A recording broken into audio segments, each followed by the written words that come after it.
అందరికీ శుభోదయం.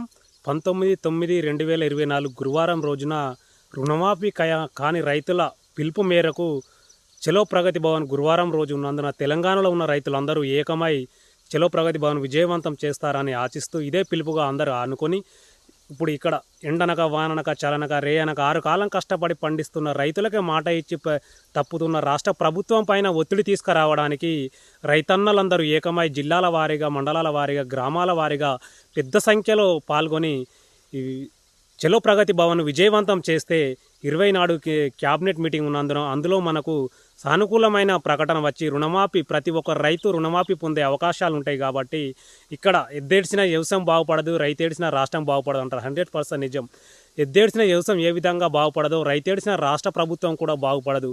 కాబట్టి ఇక్కడ రాష్ట్ర ప్రభుత్వం వెంటనే నిర్ణయం తీసుకోవాల్సిందిగా విన్నపం చేస్తూ రైతును ఎంతోమంది చనిపోతున్నారు, వారిని కూడా దృష్టిలో పెట్టుకొని రైతులకు వెంటనే రుణమాఫీ చేసే విధంగా తెలంగాణ కాంగ్రెస్ ప్రభుత్వం రుణమాఫీ చేయవలసిందిగా, ఎలాంటి షరతులు లేని 2 లక్షల రుణమాఫీ చేయవలసిందిగా రైతన్నల తరపున మేము విన్నపం చేస్తున్నాం. తెలంగాణ రాష్ట్రంలో ఉన్న ఎన్నో సంఘాలు ఉన్నవి. పిరక సంఘం కానీ, ఐషవాద్య సంఘం కానీ, బ్రాహ్మణ సంఘం కానీ, వైశ్య సంఘాలు కానీ, ఆదివాసీ సంఘాలు కానీ, ఎన్నో సంఘాలు వారికి సంఘాలకు అనుగుణంగా పిలుపునిస్తే ఎంతోమంది మనం వెళ్తున్నాం.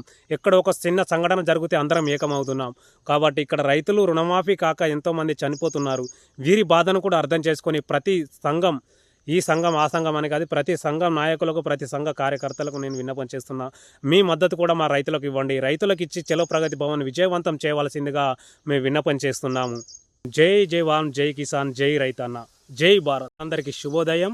19/9/2024 గురువారం రోజున రుణమాఫీ కాని రైతుల పిలుపు మేరకు చలో ప్రగతి భవన్ గురువారం రోజు ఉన్నందున తెలంగాణలో ఉన్న రైతులందరూ ఏకమై చలో ప్రగతి భవన్ విజయవంతం చేస్తారని ఆశిస్తూ ఇదే పిలుపుగా అందరూ అనుకొని ఇప్పుడు ఇక్కడ ఎండనక వాననక చలనక రేయనక 6 కాలం కష్టపడి పండిస్తున్న రైతులకే మాట ఇచ్చి తప్పుతున్న రాష్ట్ర ప్రభుత్వం పైన ఒత్తిడి తీసుకురావడానికి రైతన్నలందరూ ఏకమై జిల్లాల వారీగా, మండలాల వారీగా, గ్రామాల వారీగా పెద్ద సంఖ్యలో పాల్గొని చలో ప్రగతి భవన్ విజయవంతం చేస్తే 20 నాడు క్యాబినెట్ మీటింగ్ ఉన్నందున అందులో మనకు సానుకూలమైన ప్రకటన వచ్చి రుణమాఫీ ప్రతి ఒక్క రైతు రుణమాఫీ పొందే అవకాశాలు ఉంటాయి. కాబట్టి ఇక్కడ ఎద్దేడ్చిన వ్యవసాయం బాగుపడదు, రైతేడ్చిన రాష్ట్రం బాగుపడదు అంటారు. 100% నిజం. ఎద్దేడ్చిన వ్యవసాయం ఏ విధంగా బాగుపడదో రైతేడ్చిన రాష్ట్ర ప్రభుత్వం కూడా బాగుపడదు.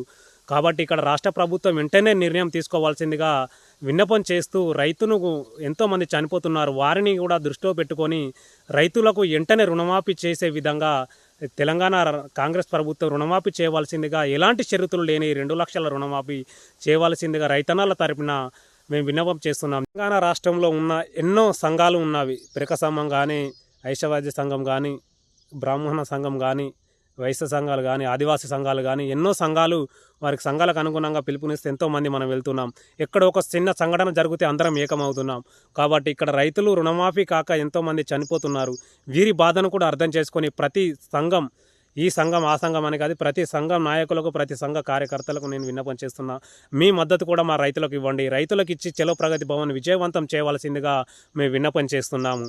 జై జవాన్, జై కిసాన్, జై రైతన్న, జై భారత్.